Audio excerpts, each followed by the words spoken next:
வெற்றிவேல் முருகனுக்கு அரோகரா. ஏககுரு ஸ்ரீ ஸ்கந்த குருவே நம. வந்தே குரு பரம்பரா. गुरु ब्रह्मा गुरु विष्णु गुरु देवो महेश्वरः गुरु साक्षात् परब्रह्म तस्मै श्री गुरवे नमः. गुरवे सर्वलोकानां विशेषयोगिनां निधये सर्वविद्यानां श्रीकृष्णामूर्तये नमः. ॐ भद्रं कर्णेभिः शृणुयाम देवाः भद्रं पश्येमाक्षभिर्यजत्राः स्थिरैरङ्गश्चतुष्टुभागं स्तनूभिः व्यशेमदेवहितं यदायुः. स्वस्ति न इन्द्रवृद्धश्रवाः स्वस्ति न पूषा विश्ववेदाः स्वस्ति न साक्षर्यो अर्षनेमिः स्वस्ति न बृहस्पतिर्ददातु. ओम शांति शांति शांति. இன்னைக்கு நாரத பரிவிராஜ உபனிஷத்தில் 154வது மந்திரத்தை பார்க்கலாம். இப்போ 6 விதமான சன்னியாசிகளை பற்றி பேசிட்டு வருது. சந்நியாசம் ஏன் எடுக்கிறாங்க? சித்தி பெறுவதற்காக எடுக்கிறாங்க. அந்த சித்தின்னு சொன்னால் அது ஏகாந்தமாக போய் ஏகாகிரமாக போய் நிருத்தமாக போய் நிஷ்டமாக போய் அப்புறம் சவிகல்பமாக மாறி நிர்விகல்பமாக மாறணும். நிர்விகல்பமாக மாறலை, அந்த நிலையை தொடலைன்னு சொன்னால் திரும்ப பவப்பிரத்யயம்னு சொல்லக்கூடிய மீண்டும் பிறக்கும் கான்செப்டு தான் வரும். இந்த 8 நிலைகள் இருக்குது. அதாவது 8 நிலைகள் என்னன்னு கேட்டால், இப்போ 5 பூதங்கள் இருக்கு இல்லையா? 5 பூதங்கள், 5 பூதங்களுக்கு 5 தன்மாத்திரா இருக்குது. அதை தான் நம்ம உடம்புல 5 புலன்களாக நினைக்கிறோம். அந்த புலன்கள் அதாவது நம்ம யாரை தியானிக்கிறோமோ அவருடைய புலனும். இப்போ நம்ம முருகனை தியானிக்கிறோம் அப்படின்னா முருகனுடைய 5 புலன்களும் நம்மளுடைய புலன்களும் என்னவாகும்? மெர்ஜாயிடும். இது சகுனம் தானே, சகுனம் மெர்ஜாயிடும். அப்புறம் மனம் புத்தி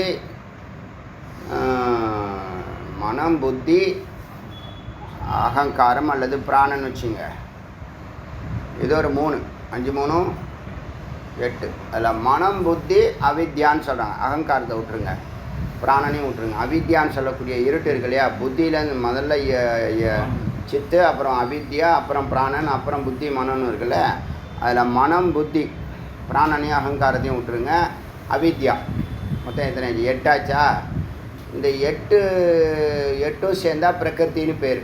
நல்லா ஞாபகம் வச்சு ஒரு சூக்ஷ்மத்தை சொல்லிட்டோம். எப்பயுமே இந்த உபநிஷத்தில் விசாரம் இல்லாட்டினா கூட அதில் இருக்கக்கூடிய இந்த சந்நியாச நிலையை நோக்கி போகிறவங்க அல்லது ஜீவன் முக்தன் ஆகணும்னு நினைக்கிறவங்க, சமாதி அடையணும்னு நினைக்கிறவங்க, தன்னுடைய அல்டிமேட் கோல், இறுதி கோலுங்கிறது நிர்விகல்ப சமாதி தான்.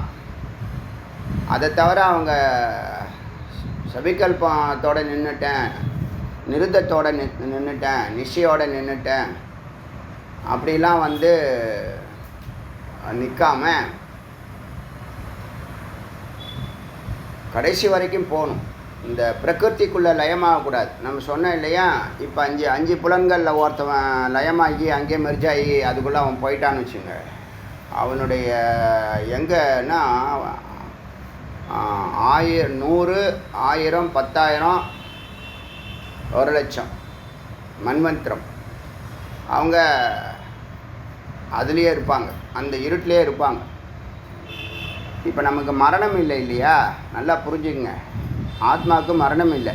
அதை இது வலியுறுத்துது, அதை உறுதிப்படுத்துது. எப்படின்னு கேட்டால், இப்போ ஆத்மாவுக்கு மரணம் இல்லைன்னு சொன்னால் இவங்க இந்த மாதிரி தியானம் வரைக்கும் வந்துட்டாங்க குருவை பிடிச்சி. எல்லா குருவுக்கும் இது தெரிஞ்சிருக்கக்கூடிய விஷயந்தான். ஆனால் படிப்படியாக தான் சொல்லுவாங்க. ஒருத்தவங்க ஒரு நிலையை தொட்டால் தான் அடுத்த நிலையை சொல்லுவாங்க. எண்டு வரைக்கும் சொல்ல மாட்டாங்க. சவிகல்பம் நிர்விகல்பம் சொன்னால் கூட இந்த விளைவுகள் அந்த 5 பூதங்களை கான்சன்ட்ரேட் பண்ணி ஒரு சகுனத்தில் வழிபாடு பண்ணுறான்னு சொன்னால் அந்த புலன்களும் இவருடைய புலன்களும் என்னவாகும், மெர்ஜாயிடும். அந்த மெர்ஜாகிற நேரத்தில் அவன் இறந்து போனான்னா அந்த நிலையிலே 100 வருஷம் இருப்பான். ஆமாம், எங்கே விட்டானோ அந்த பிறவி அவனுக்கு கிடையாது. எங்கே இருப்பான், இந்த பிரகிருத்தியில் இருப்பான். இந்த 8ல் எங்கே அவன் உயிர் போனாலும் இந்த 8 நிலைகளில் எந்த நிலையில் இருக்கான், பொருளில் இருக்கானா, பொறியில் இருக்கானா, புலன்களில் இருக்கானா, மனசில் இருக்கானா, புத்தியில் இருக்கானா, அவித்யாவில் இருக்கானா அப்படின்னு பார்க்கும்போது 100, 1000, 10,000, லட்சம் மன்வந்தரை அவன் என்ன பண்ணுறான், அதே தூக்கத்திலேயே அதே சமாதியிலே இருப்பான், வெளியில் வரமாட்டான். அந்த பீரியட் முடிஞ்சால் அவனுடைய சங்கல்பமானது மறுபடியும் எங்கே விட்டானோ அங்கேருந்து ஆரம்பிக்கும், பிறவி எடுப்பான். பவ பிரத்யயம்னு பேர் இருக்குது, பவ பிரத்யயம்னு பேர், நல்லா ஞாபகம். நிர்விகல்ப சமாதியில் சமாதி ஆகிறவன் அவன் பேர் உபாய பிரத்யயன்னு பேர். இது கொஞ்சம் அட்வான்ஸ் சப்ஜெக்ட் தான், இருந்தாலும் இந்த இடத்துல கொஞ்சம் இத்தனை வகை சன்னியாசம் எதுக்கு, சன்னியாசம் எடுத்தும் பிரயோஜனம் இல்லாமல் போகக்கூடாது இல்லை, கம்ப்ளீட் பண்ணணும். அப்புறம் இறுதி கோல் எதுவும் அதை தான் கான்சன்ட்ரேட் பண்ணணும். நீங்கள் இந்த 8 நீங்கள் கான்சன்ட்ரேட் பண்ணணுன்னு அவசியம் இல்லை, ஆனால் 8ஐயும் கடக்கணுங்கிறதே முக்கியம். 8ஐயும் கடந்து தான் நீங்கள் அங்கே போக முடியும், நேராக போக முடியாது. டார்கெட்டு டெல்லியாக இருந்தாலும் காசியாக இருந்தாலும் பயணம்னு ஒன்று, அந்த இதெல்லாம் கடந்து போகணும், எங்கேயும் நம்ம தூங்கிடக்கூடாது. அதனால்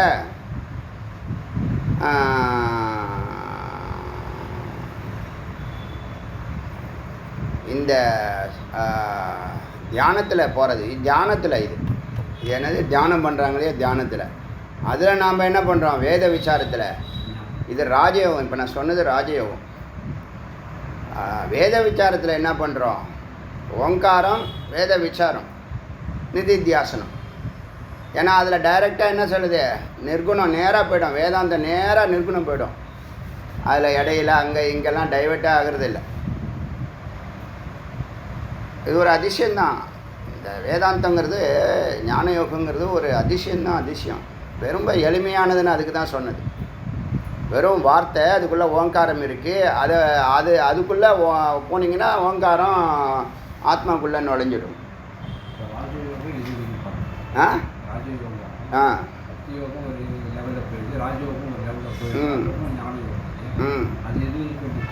நீங்கள் அறிவில் தான் பயணிக்கணும், பாக்கியெல்லாம் சப்போர்ட்டட். மெயின் நமக்கு யோகம் என்னென்னா விசாரம்தான். விசாரத்தில் ரியலைசேஷன் ஆகுதில்ல, இது மெய்ப்பொருள். இப்போ நம்ம பொய்யான வாழ்க்கை தானே வாழ்ந்துகிட்ருக்கோம், அனுபவத்தில் வாழ்ந்துக்கிட்டு இருக்கோங்க. அனுபவம் எல்லாம் மாறிக்கிட்டே இருக்குது. அனுபவத்தை தாண்டி அனுபவத்துக்கு போயிடணும். அதுக்கு விசாரம்தான் எளிய மார்க்கம். இப்போ இதில் தியானத்தில் என்ன பண்ணுறோம், பயணிக்கிறோம். நாம் வேறு அது வேறுன்னு ரெண்டாக நினச்சி கடைசியில் ஒன்றாகிறோம். ரெண்டாக இருந்து அனுபவம் 2, அனுபூதி 1. அதனால தான் நேற்று அனுபூதியை பற்றி வெளியில் பேசக்கூடாது. பொதுவாக அகம் பிரம்மாஸ்மி பேசவே கூடாது. அத்வைதம் ஒன்று தான் இந்த உலகத்தினுடைய ஆர்ஜின்னு யார்கிட்டையும் சொல்லக்கூடாது. ஏன்னா உண்மையாக சொன்னால் யாருக்கும் பிடிக்காது. மெய்ப்பொருளை பற்றி பேசுறதுக்கே பயப்படுறாங்க. எப்படி கேடுகட்ட உலகமாக இருக்குது பாருங்கள். சத்தியத்தை பேசுனா அது தவறாக நினைக்கிறாங்க. பொய்யை பேசுனா அவனுக்கு சாதகமாக பேசுனா அது சரின்னு சொல்கிறாங்க. அன்னைக்கே சொன்னேன், கொள்கையில் நிற்கிறவன் அவன் தோற்று தான் போவான். இதான் சொல்லிடுச்ச, சகுன வழிபாடே நீங்கள் பவப்பிரத்தியம் தான் திரும்ப பிறக்கணும்னா, சகுன வழிபாடே திரும்ப பிறக்கணும். நீ எப்போ நிர்வீகார் அதே மாதிரி துவைத்தம் சொல்கிறவன் மாறி மாறி பிறந்துக்கிட்டே இருக்கான்னு எத்தனையோ மந்திரம் நம்ம பார்த்துருக்கோம். இது யாருக்கு தெரியும்? இது கருட புராணத்தில் இவ்வளோ மெய்ப்பொருள் சொல்லப்பட்டுக்குன்னா கருட புராணமும் யாருமே படிக்காதீங்க அப்படி சொல்லிடுறானுங்க. ஏன்னா அதில் படித்தா தவறு செஞ்சால் உனக்கு தண்டனை இருக்குன்னு சொன்னால் அது படிக்க வேண்டாம், அது தெரிய வேணாம், அதெல்லாம் நெகட்டிவ்ஸு. இவர் பாசிட்டிவாக இருக்காராம். இப்போ அது புரியுது அவங்களுக்கு. பாவ புண்ணிய கணக்கு இருக்குங்க. பாவ புண்ணியம் பண்ணக்கூடாது. புண்ணியம் பண்ணு, மேலே போ, அதுலேருந்து மேலே போய்டும். புண்ணியத்தை கடந்துரு, புண்ணியாதீதமாக ஆகிடும். பாவத்துலேருந்து முதல்ல வெளியில் வா, இருட்டிலேருந்து வெளிச்சத்துக்கு வா, வெளிச்சத்தில் பயணம் செய்ய, வெளிச்சத்தையும் தாண்டு பரம்பொருளாக ஸ்வரூபத்துக்கு போய்டு. அதனால் இந்த சன்னியாசிகளுடைய நோக்கம் இவ்வளோ வருஷம் எதுக்கு, இவ்வளோ கண்டிஷன்ஸ் எதுக்கு, இவ்வளோ கண்டிஷன்ஸ், எவ்வளோ கண்டிஷன்ஸ் போடுறாங்க. இப்போ எனக்கு நீங்கள் சொன்னால் ஆச்சரியப்படுவீங்க. இத்தனை கண்டிஷன் போடுறாங்கல்ல, இதுக்கெல்லாம் ஒரு காரியம் இருக்கும், காரணம் இருக்கும். அதெல்லாம் நான் அடியேன் மறுக்கலை. இதில் ஏன் போகிறேன்னு கேட்குறேன். இதில் ஏன் போகிற, நீ விசாரத்துக்கு போ, விசாரத்துக்கு போ, விசாரத்துக்கு சப்போர்ட்டாக தியானத்தை கையில் எடுத்துக்கோ, பக்தியை காலம் ஃபுல்லாக பக்தி செய். ஸோ பக்தியும் யோகமும் ஞானம்தான் வேதம், பக்தியும் யோகமும் ஞானம்தான் வேதம். புரியுதா? அந்த காலத்தில் இந்த மாதிரி வரைமுறைகள் வச்சுருக்காங்க. ஞானத்தில் இப்படி உள்ளே போக முடியுங்கிறதே யாருக்கும் தெரியறதுக்கு வாய்ப்பு இல்லாமல் போயிடுச்சு. இவங்க உள்ளே போகிறதே எதுக்கு, ஞானத்தை பிடிச்சி உள்ளே போகலான்னு நினைக்கிறாங்க. அதுக்கு தான் அதுக்கு இப்படி தெளித்தவாக சுற்றணுன்னு அவசியம் இல்லையே, நேக்கடாக சுற்றணும். யோசனை பண்ணி பாருங்கள். அவதூத்தன்னா அவதூத்தருக்கு எந்த கண்டிஷனும் கிடையாது, சமுதாயத்தினுடைய எந்த கண்டிஷனும் கிடையாது. அந்த காலத்தில் ஏற்றுக்கிட்டாங்க, இந்த காலத்துக்கு ஏற்றுக்க மாட்டாங்க. அவதூத்து வெளியில் வர முடியுமா, நேக்கட் வெளியில் வர முடியுமா, வர முடியாது. அது தப்பாக ரைட்டான்னு நம்ம பேச வரல, அது ஒரு மார்க்கம். இப்போ இத்தனை மார்க்கம் இருக்குதுன்னு நமக்கு கொஞ்சம் தெரிஞ்சால் தானே எது பெஸ்ட்டுன்னு தெரியும். அப்படி பார்த்தா ஞான யோகமும் அத்வைதமும் நம்பர் 1 இடத்துல இருக்குது. அப்போ இறைவன் முருகப்பெருமானுக்கு, குருவாகிய முருகப்பெருமானுக்கு நம்ம கோடான கோடி நன்றி சொல்லணும். மறுபடியும் இன்றைக்கி ரெனிவல் பண்ணுறேன். நாளைக்கு அதாவது 21/7/2024 குரு பூர்ணிமா, வியாசர் பிறந்த நாள். அவரை நம்ம இந்துத்வாவில் குருவாக ஏற்றுன்ட்ருக்கோம். ஏன்னா அவர் செய்திருக்க காரியம் அரியது. வேதத்தை தொகுத்துருக்காரு, 18 புராணங்களையும் எழுதி வச்சுருக்காரு. இது சாதாரண மனித நிலையில் பண்ண முடியாது, இறைநிலை தான் அவங்கெல்லாம். அவர் வியாசர் மகாவிஷ்ணுடைய அவதாரம்னு சொல்கிறாங்க. அப்படி இருக்கிறதுனால அவருடைய நமக்கு அந்த குரு பீடம், வியாசபீடம்னு சொல்லுவாங்க. படியன் உட்காந்துருக்கேன்னா அதை வியாசபீடம்னு சொல்லுவாங்க. அங்கே உட்காந்து உபதேசம் பண்ணுறதுனால, குருஸ்தானத்தில் உட்காந்துருக்கிறதுனால, முருகப்பெருமானே நமக்கு குருவாக இருக்கிறதுனால, நம்மளுடைய குரு முருகப்பெருமான் ஸ்கந்த குருவுக்கு நாம் நன்றி தெரிவிக்கிறோம். அதுக்காக நாளைக்கு ஈவினிங் 6 மணிக்கு எல்லோரும் குரோம்பேட் குமரங்குன்றம், அது முக்கியமாக குமரமண்டை எங்கே இருக்குன்னு நிறைய பேர் கேட்குறாங்க. சென்னை 44 குரோம்பேட்டை குமரங்குன்றத்தில் மூலவர் சன்னதியில் அவருக்கு ஒரு மாலை சாத்தி நன்றி பாராட்டி தரிசனம் செய்து ஆசீர்வாதம் பெற்று வருகிறோம். அதுக்கு 6 to 7, 6 to 7னா 7 மணிக்கு வரக்கூடாது, 6 மணிக்கு அங்கே இருக்கணும். மறுபடியும் கிளாஸ் இருக்குது. அதனால் இந்த வருஷத்துக்கு ஒரு முறை இந்த அழைப்பு, முருகன் அழைப்பாக அடியன் சிந்திக்கிறேன். வருஷத்துக்கு ஒரு முறை குரு பூர்ணிமா அன்னைக்கு 11 மாதம் நீ வராட்டினாலும், 12 மாதத்தில் 11 மாதம் 29 நாள் நீ இங்கே வேதா கிளாஸுக்கு நீ வராட்டினாலும்,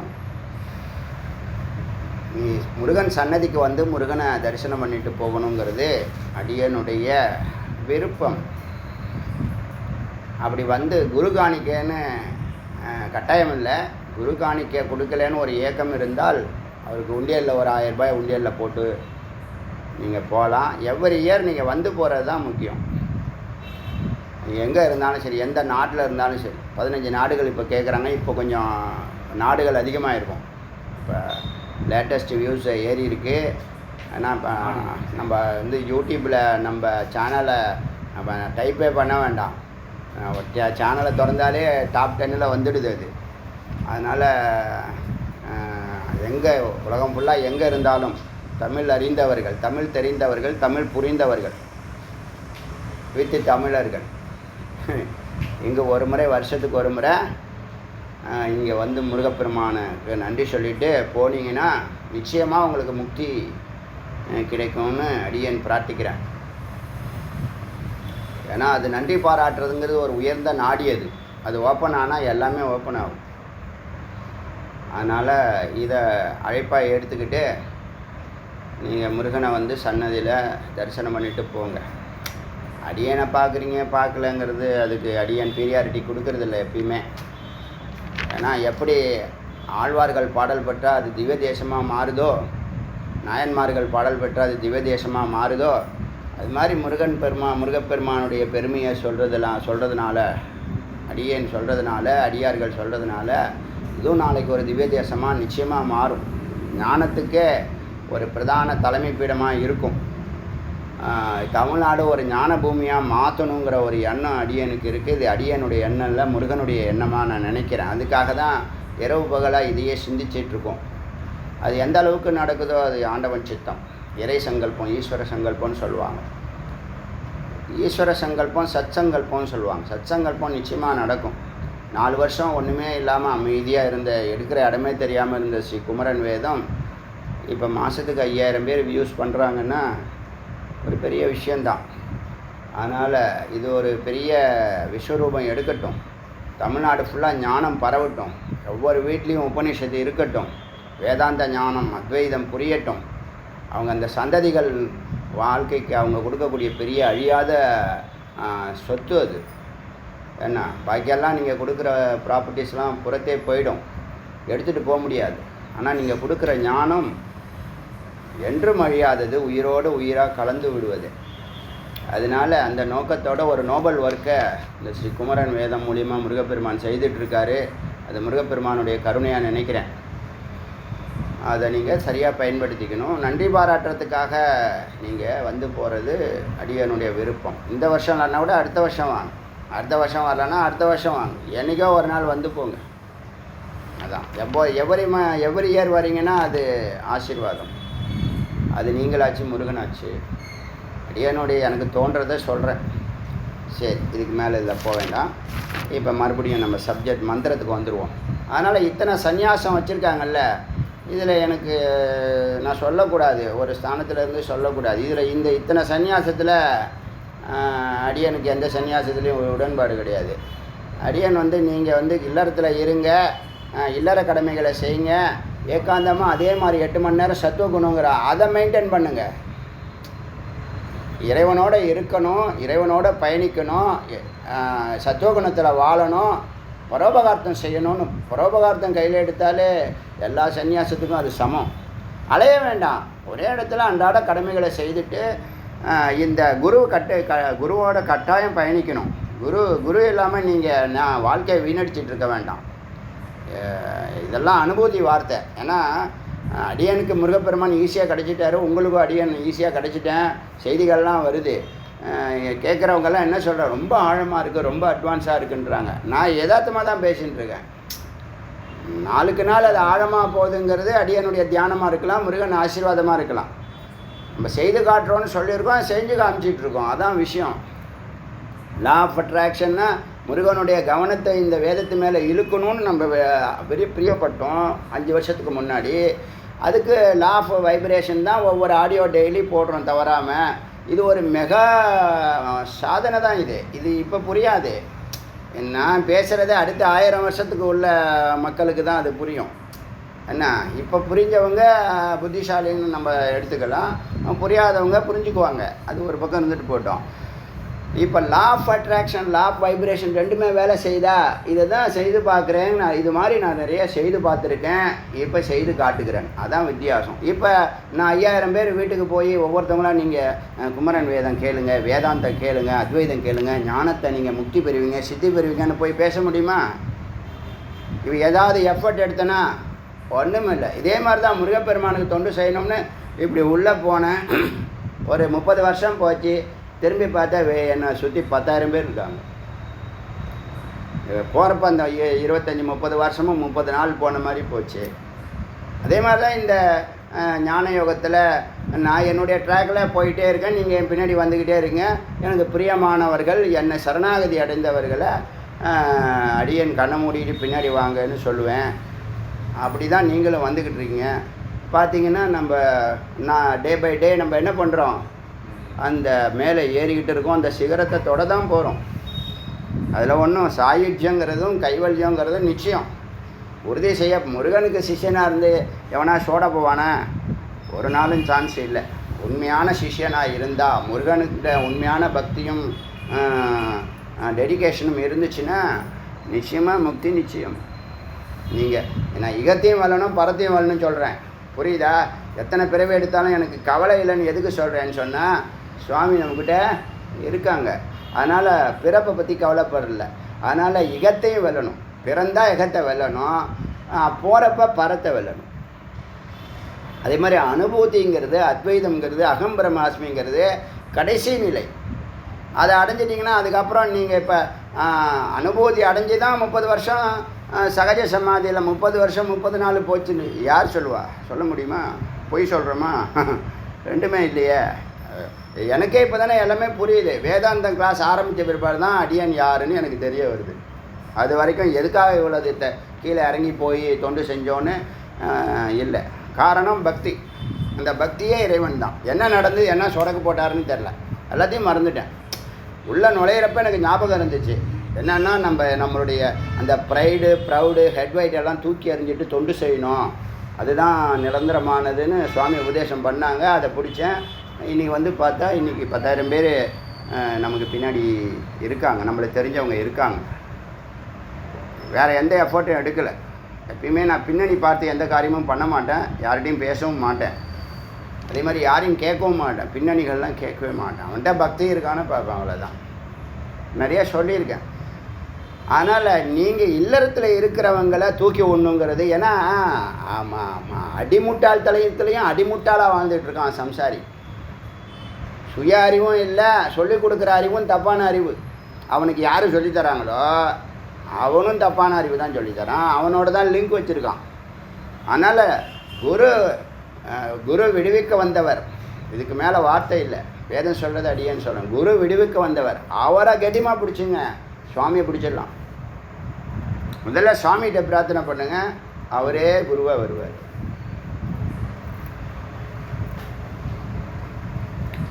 அதனால் இத்தனை வகை சன்னியாசிலாம் தெரிஞ்சு வச்சுங்க. இப்படிலாம் பண்ணுறாங்க இந்த நிலையை தொடர்றதுக்கு. நாமளும் விளையாடுறோம், விளையாட்டாக பண்ணுறோம். எல்லாமே விளையாட்டு தான் நமக்கு. ஏன்னா உள்ளே ஒரு மகத்து உட்காந்துக்கிட்டு எல்லா வேலையும் பண்ணிகிட்டுருக்கு, கை காலை நம்ம அசைக்கிறோம், அதுதான் அசைக்குது. அதனால் என்னுடைய உடம்பை பற்றியோ மனசை பற்றியோ புத்தியை பற்றியோ நான் ஒரு நாளும் கவலைப்படுறது கிடையாது. இந்த உடம்புல எவ்வளவு வேலை வாங்க முடியுமோ அவ்வளவு வேலையும் செய்யணும், சும்மா வேஸ்ட்டாக இருக்கக்கூடாது. அதான் நம்ம நோக்கம். சரி, இப்போது இந்த பரமஹம்சாதி திரையாணம், பரமஹம்ச துரியாதீத அவதூத்தெல்லாம் இருக்காங்கல்ல, அவங்க இந்த 3 பேரில் ந கட்டி சூத்திரம், இடுப்பில் அரஞானம் இருக்காது, நவ் கௌப்பீனம் இருக்காது, ந வஸ்திரம், எங்கேயும் கீழே தரையில் போட்டு படுக்கிறதுக்கு வஸ்திரம் வச்சுருக்க மாட்டாங்க, ந கமண்டலம் வச்சுக்க மாட்டாங்க, ந தண்டக குச்சி வச்சுக்க மாட்டாங்க. ததனந்தரம் கட்டிசூத்திரம் கௌப்பீனம் தண்டம் வஸ்திரம் கமண்டலும் சர்வப்சு எல்லாத்தையும் நீரில் தூக்கி விசர்ஜியாது, நீரில் தூக்கி எறிஞ்சிடுவாங்க. அது விசர்ஜனை என்னது? அதை போக்குறது, கரைக்கிறது, கலக்கிறது, நீக்கிறது, இதெல்லாம் எரியிறது. ஜாத ரூபதர பிரந்தமேனியாக சரேத், அலைவார்கள், நடப்பார்கள், திரிவார்கள். இதுக்கும் முக்திக்கு என்ன சம்பந்தம் அப்படிம்போம், உண்டா இல்லையா? எனக்கு அப்படி தோணுது. அடியன் விமர்சனம் பண்ணல, அடியனுடைய கருத்து இது. இப்படிலாம் இருக்கணும்னு என்ன இருக்கு? அப்படி இருந்தால் தான் தியானம் பண்ண முடியுமா? அப்படி இருந்தால் தான் குருவை பிடிக்க முடியுமா? அப்படி ஆனால் ஏதோ ஒரு காரணம் இல்லாமல் அந்த காலத்தில் இப்போ இந்த அளவுக்கு ஞானம் வெளிப்படுத்தக்கூடிய மனிதர்கள் ரொம்ப அரிது. அப்பயும் சரி இப்பயும் சரி இருக்காங்க. அவங்கெல்லாம் என்னென்னா அவங்க அப்படி தான் இருக்காங்க. அகோரிகள்லாம் இருக்காங்களே, உலகத்திலே அதிகமாக கூடுறக்கூடிய இடம். எந்த ஆர்கனைசேஷனும் கிடையாது, எந்த அமைப்பும் கிடையாது, எந்த நோட்டீஸும் கிடையாது. கோடான கோடி பேர் சேர்றாங்க. இதுதான் பாரதத்தினுடைய தனி சிறப்பு. என்ன அதில் ஏதோ இருக்குது, அதுக்கு அது போய் பார்த்தா தானே தெரியும். இப்போ தான் சம்சாரியாக இருக்கிறவன் கொஞ்சம் வனப்பிரசத்துக்கு வாடான்னு எப்படியாவது வனப்பிரசத்துக்கு அழைச்சிட்டு வர்றதுக்கு முயற்சி பண்ணுறேன். நமக்கு வாழ்க்கை இல்லைனா 50 வயசு போதுங்க. அதுக்கு மேலே ஆரோக்கியமாக இருக்கணுமா வேணாமா? நோயிலே சாக போகிற நீ நிற்கவே முடியல, நடக்க முடியல, நான் 90 வயசு வரைக்கும் என்ன பிரயோஜனம்? யாருக்கு பிரயோஜனம்? உனக்கு நீயே வருந்திக்குவே. அதனால் 50 வயசுக்கு அப்புறமா எல்லாத்தையும் குறைச்சிக்கோ, எல்லாத்தையும் குறைச்சிக்கோ. எதிலெல்லாம் லிங்க் இருக்கோ அதெல்லாம் கட் பண்ணு. ஒரு 5% 10% வச்சுக்கோ போகத்தை, பாக்கி 90% ரிசர்வேஷன் போடு. இந்த காரியத்தை முடிக்கிற வரைக்கும். அப்புறம் எப்படி வேணாலும் இரு. இந்த காரியத்தை முடிச்சுன்னா அப்புறம் நீ எப்படி வேணாலும் இருக்க மாட்டேன். 1000 கிரிவலம் பண்ணுங்கன்னு சொல்லி அழைச்சிட்டு போயிட்டுருக்கோம். இப்போ 1000 பண்ணிட்டாங்கன்னா 2000 பண்ணுங்கன்னுவேன். அப்போ அதுக்குள்ளே ஒரு நிலைக்கு வந்துடுவாங்க, அவங்களே வர ஆரம்பிச்சிடுவாங்க. அவங்கள பார்த்து இன்னொரு ஜென்ரேஷன் வரும். வரட்டுமே, எல்லாம் முருகனை சுற்றுட்டுமே. சத்பாவனா நாடு ஃபுல்லாக பரவும், பக்தி பாவம் பரவும். சத்பாவனா பக்தி பாவம் ரெண்டும் ஒன்று தான். சத்துவகுணம் பரவும். இங்கே ஒரு பெரிய அரிய வாய்ப்பு. எந்த ஊரில் மலை மேலே 110 படியில் முருகன் இருக்கார், 4 வீதி கிடைக்குது. அரியது விஷயம்ல, ஊருக்கு வெளியில் இருக்கும். இப்போ ஊருக்குள்ளே இருக்குது. இது பெரிய பொக்கிஷம். இது கொண்டாடுறதுக்கு இவங்களுக்கு இன்னும் யாருக்கும் புரியலை. முருகப்பெருமான் இங்கே லைவாக இருக்காருங்கிறது இன்னும் புரியலை. என்ன காரணம்னா புண்ணியம் இல்லை, புண்ணியமே செய்ய மாட்டான், தர்மமே இல்லை. தர்மம் எவ்வளோ செய்யணும், எப்படி செய்யணும்னு குருவை பிடிச்சா தானே தெரியும். என்னை பொறுத்த வரைக்கும் குருவை நான் இறைவனை தான் பார்க்குறேன். ஏன்னா அவ்வளவு மகத்தான வேலையை அவர் பண்ணுறாரு ஒரு ஜீவராசிக்கு. ஏன்னா அவனே சிந்திச்சு நம்ம முக்தி பெறணும்னு முடிவெடுக்கிறதுக்கு 10 லட்சம் ஜென்மம் ஆகும்னு சொல்லுது. ஒரு ஜென்மா 100 வருஷம்னாலும் எத்தனை ஆச்சு? 10 லட்சம் × 100.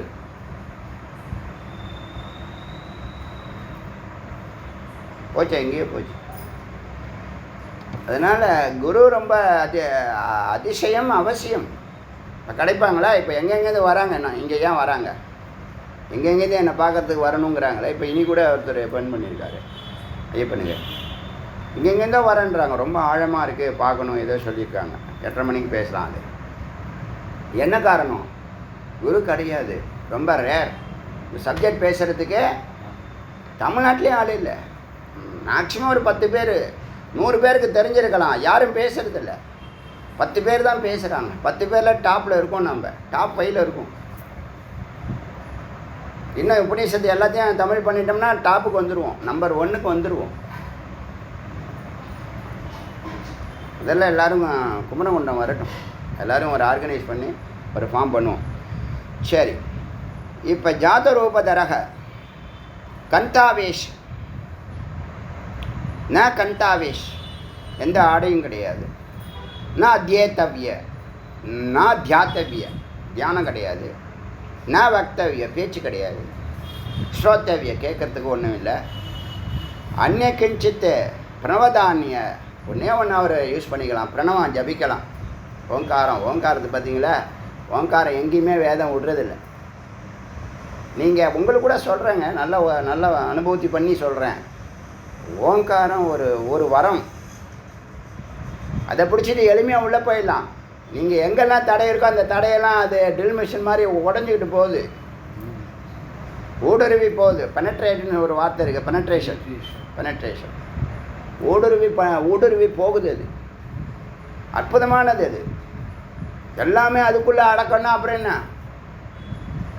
இப்போ தானுங்க வேதம் பார்க்குறோம். இந்த மந்திர வார்த்தையெல்லாம் நான் சின்ன வயசுலேருந்து ஃபாலோ பண்ணிகிட்ருக்காங்க. சின்ன வயசுலேருந்து இந்த வார்த்தைகள் நம்மளை நிகழ்ச்சி ஏற்படுத்தும். அந்த வார்த்தையை நான் செஞ்சு பார்ப்பேன். ஒன்றும் இல்லை, நீ உனக்கு புத்தி வேலை செய்யணும், வெண்டைக்காய் சாப்பிடுன்னா அந்த வெண்டைக்காய்ங்கிறது எனக்கு ஒரு மந்திரம். மறக்கவே மாட்டேன், இன்றைக்கி வரைக்கும் மறக்காமல் இருக்கேனே. 7th படிக்கும்போது கேட்ட வார்த்தை இது, ஒரு பிராமண குழந்தை வாயிலேருந்து கேட்ட வார்த்தை. அது இந்த வார்த்தையை வாங்கிறதுக்கு நான் எத்தனை முறை, 28 முறை ராமானுஜர் போன மாதிரி போயிருக்கேன் அவன்கிட்ட வாங்கிறதுக்கு. புரியுதா சொல்கிறது? மந்திர வார்த்தைகள். அந்த வார்த்தை என்னவாகுது? நம்ம உயிரை கரைஞ்சி போகுது. அப்புறம் சந்தர்ப்பம் வரும்போது அது தானாகவே, அது மாதிரி உனக்கு தெரிஞ்ச விஷயமெல்லாம் உனக்கு தேவையான நேரத்தில் தானாகவே ரத்தமாக இருக்குது, உயிராக இருக்குது. வேறு எதையும் நீ அதுக்குள்ளே சேர்க்க முடியாது. உயிரோட நீங்கள் வேறு எந்த பொருளையும் சேர்க்க முடியாது. பரம்பொருளோட வேறு எந்த பொருளையும் சேர்க்க முடியாது எக்ஸப்ட் சைத்தன்யம். அதான் சித்த, அதான் அம்பாள். புரியுதா இல்லையா? புக்கிலலாம் எந்த புக்கிலையும் இருக்காது. அது சும்மா ஞானத்தை ரொம்ப எளிமையாக டெஃபினேஷன் பண்ணுறேன். சொல்கிறது புரியுதா இல்லையா? ஒரு 100 வார்த்தை கொடுக்குறேன். அடியன் 1000 வார்த்தை எனக்குள்ளே இருக்குது. உங்களுக்கு ஒரு 100 வார்த்தையை நான் ஒரு சாம்பிள் கொடுக்குறேன், சாரம் பண்ணி. 1000 கூட இல்லை, 100 தான் கொடுக்க போகிறேன். அந்த 100 நீங்கள் சாரம் பண்ணிங்கன்னா உங்களுக்கு ஒரு 10 வார்த்தை உங்கள் வாழ்க்கையை வெற்றி முக்தி கொடுக்குறோம். அனுஷ்டானம் ஒரு வார்த்தை சொன்னோன்னா எவ்வளோ பெரிய வார்த்தை தெரியுமா அது? அனுஷ்டானம் தான் லா ஆஃப் வைப்ரேஷன். இறைவனுடைய கவனத்தை இழுக்கிறது அனுஷ்டானம் தான். டெய்லி இவன் பண்ணுறானே உட்காந்து அப்படின்னு நினைப்பாருன்னு நினைக்க மாட்டாரா? வேலையே அவர் தானே கொடுத்துருக்காரு. வேலை யார் கொடுத்துருக்கா? இந்த வேலை வேறு யார் சொன்னால் செய்வேன் நான் அடியேன்னு ஒரு நாள் செய்ய மாட்டேன். முருகனை தவிர வேறு யார் சொன்னாலும் உள்ளே போகாது. முதல்ல அவர் தானே சொன்னார் எல்லாம் 108 தமிழ் பண்ணுன்னு. அதுதான் தமிழ் கடவுளுங்கிறது போல். சரியாக தன்னுடைய அடியார்களுக்கு என்ன செய்யணுமோ செய்கிறார். ஆனால் லேட்டாக செய்கிறார். இதெல்லாம் ஒரு 1000 வருஷத்துக்கு முன்னாடியே செஞ்சுருக்கணும். ஏன்னா இந்த மாதிரி கல்மஷமான ஒரு சமுதாயம் எனக்கு பார்க்குறதுக்கு சகிக்கலை. ஒருத்தவனை காலி பண்ணுறதுக்கு 16-20 பேர் பிளான் பண்ணி டிவியை பார்த்தா ஒரே இது. செல்ஃபோனை தூக்கி தண்ணியில் போட்டிருக்கான், அங்கே போயிருக்கான், இங்கே லட்சம் போயிருக்கு, அங்கே வந்திருக்கு, என்னென்ன பண்ணியிருக்கானுங்க. பணம் வரும் இல்லை, வெறும் பணம். என்ன பண்ண போகிற பணத்தை வச்சுட்டு? ஒரு செகண்ட் நிம்மதி இருக்குமா சொல்லுங்கள்? அமைதியாக இருக்க முடியுமா? நீ அதுக்கப்புறம் நீ அவங்க கொடுக்கக்கூடிய சிறை தண்டனையை விட, ஆயுள் தண்டனையை விட, மரண தண்டனையை விட மோசமானது இது. பயந்து ஓடிக்கிட்டே இருக்க பாரு. பயங்கிறது என்னங்க? பயமும் துக்கமும் பாவங்க. பாவத்தினுடைய வெளிப்பாடு தான் பயமும் துக்கமும். அதனால் புண்ணியம் நிறைய பண்ணணும்னுங்கிறேன். இதெல்லாம் யார் சொல்லித்தர போகிறோம்? அதுதான் இதுக்கு மருந்து. இந்த சமுதாயம் மேன்மை பெறுவதற்கான அமிர்தத்தை தான் இப்போ முருகப்பெருமான் வேதாந்த மூலியமாக கொடுத்துட்ருக்கார். அதனால் ஸ்ரோத்ரவயம் இனிமேல் அவருக்கு கேட்கறதுக்கு இல்லை. கிஞ்சித் பிரணவாதன்ய, பிரணவம் மட்டும் அவரே என்ன பண்ணணும்? ஜபிக்கலாம். நான் தர்க்க, யாருக்கிட்டையும் தர்க்கம் பண்ணக்கூடாது. நேற்று பேசணுமா, இன்றைக்கி மந்திரம். நான் தர்க்க பட்டேன். உட்காந்து படிக்கிறதுக்கு ஒன்றும் இல்லை. சப்தபி, எந்த சப்தத்தையும் எடுத்து சொல்லிகிட்டு இருக்க வேண்டாம். பிருகத் சப்தான், பெரிய வார்த்தையோ வாக்கியமோ யாருக்கும் பேச வேண்டாம். பேச்சே சின்னதாக இருக்கணும். பேச்சே இருக்கக்கூடாது. அது வா போ உக்காரு வெல்கம் அதெல்லாம் சொல்லக்கூடாது. வந்தா வா, வராட்டி போகணுன்னு. ஏன்னா நான் அப்படி தான் இருந்திருக்கேங்க. அதுதான் பல பேருக்கு பிடிக்காம போயிடுச்சு. என்ன இது நடிப்போ செயற்கையோ இல்லை, இயல்பாக ஒரு ஹெட் வெயிட்டும் கிடையாது. என்னுடைய கேரக்டரை நான் என் வேலையை பார்த்துட்ருக்கேன். நான் உன்னைய வா வரல, உட்காருங்க, சிரிக்கலை, பார்க்கல, கண்ணையே பார்க்க மாட்டேங்கிறாரு, திரும்பிட்டு போகிறாரு அப்படின்னா என்ன அர்த்தம்? வேதம் எப்பயோ கேட்டிருக்கோம். நான் சொல்லியிருக்கேன் இல்லையா, நம்மளுக்கு ஞானம் உள்ளே வந்துடுதுன்னா நம்ம கை கால்கள் செயல்படாது. உள்ள ஞானம் என்னவோ அதான் செயல்படும். அதனால் பிருகத் சப்தான்னா பெரிய சப்தங்கள் கூடாது. அத்தியாபன் யாருக்கும் நீ சொல்லி தர வேண்டிய அவசியம் இல்லை. மகத் வாச்சோ, மகா வாக்கியம் மகத் வாக்கியம் தேவையில்லை.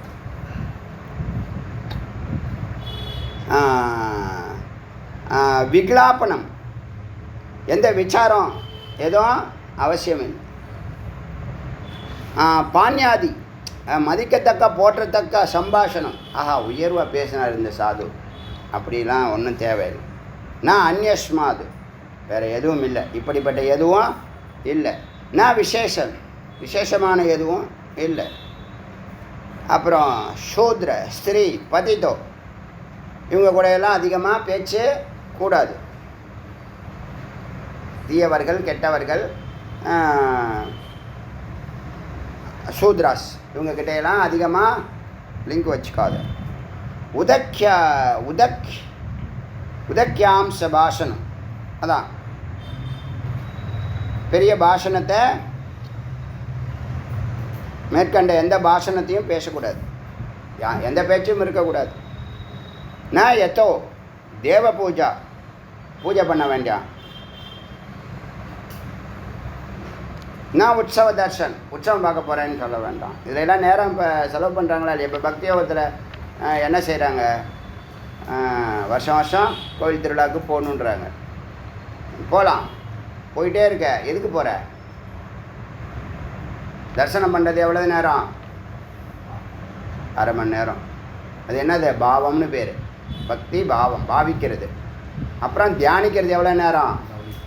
தியானிக்கிறது எவ்வளோ நேரம், கவனிக்கிறதுன்னு எவ்வளோ நேரம், 2 மணி நேரம் 3 மணி நேரம். ஆனால் சிந்திக்கிறது குறைஞ்சது 6 மணி நேரம் பண்ணலாம், சிந்திக்கலாம். 6 ஆடியோ கேட்க முடியாதா? 6 ஆடியோ போட்டாலே 1 மணி நேரம் அப்படி ஓடி போயிடும். இப்போ அவங்களுக்கு இந்த ஆடியோ கேளுங்கிறத சாதாரணமாக எடுத்துக்கிறாங்க மக்கள். ஆடியோ கேட்டால் ஆடியோ அடுத்தடுத்த ஸ்டெப்புக்கு அழகாக அழைச்சிட்டு போகும். அது புரியலை யாருக்கும். உட்காந்தேன் தியானம் பண்ணேன் 5 நிமிஷத்துக்கு மேலே என்னால் உட்கார முடியலன்னு. ஆரம்பத்துலேயே 5 மணி நேரம் உட்கார முடியுமா? முதல்ல உட்காரு. ஆசன சித்தி ஆகிறதுக்கே 1-2 வருஷம் ஆகிடும். கால் வலிக்கும், மரத்து போகும், முட்டி வலிக்கும், எல்லாம் அதெல்லாம் கடந்து வரணும். நீ தாண்டி வரணும். எவ்வளோ காரமாக இருந்தாலும் சாப்பிட்றல்ல, மெனு எடுத்துன்னு சொல்கிறல்ல. பிடிக்கவே இல்லை, டேஸ்ட் இல்லைங்கிறான்.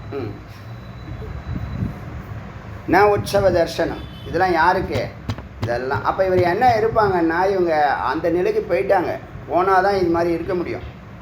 சும்மா நான் போக மாட்டேன், சும்மா வரமாட்டேன்னா என்ன அர்த்தம்? அப்போ நீ சும்மா வருன்னு அர்த்தம். ஒரு இடத்துல சும்மா சத்தை நினச்சிக்கிட்டு இருன்னு அர்த்தம்.